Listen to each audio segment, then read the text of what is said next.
when we talk about culture, and I'm not putting too much stress on that, any culture, from the simplest to the most complex, to the more advanced, to the more elementary, we are talking about a humanity able to deal with something more than mere survival.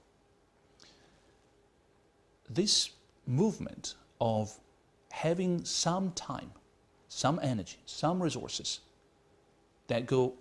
beyond the here, now, eating, shelter, safety, health conditions and so on,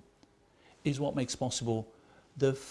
very first step through which then a culture, which could be an awful culture, I'm not saying that it has to be a positive phenomenon, but something that becomes a glue that puts together the group and can be inherited by following generations. So the idea that a culture could be a historical, that goes without saying, where if we use historical as meaning any of the time after the invention of some tools to record what's happening,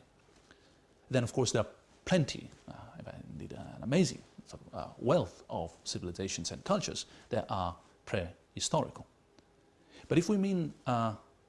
by culture something that could happen without any attempt to live over and above the here now survival, then I'm very skeptical. That would be the life of my dog, which doesn't have a culture. Is the life of a humanity that is flattened on the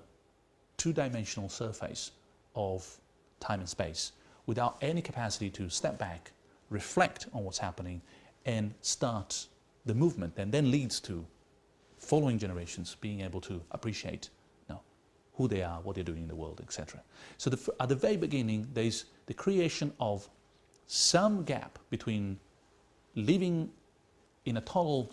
glued state with the world and this reflective position. That is made possible by elementary technologies. It could be just the discovery of a particular way of cutting stones, or the wheel, or all the way down to a computer. The more we can do that, the more we have time to think, resources to enjoy the best side of our nature, the fact that it makes us special in this universe, as far as we know.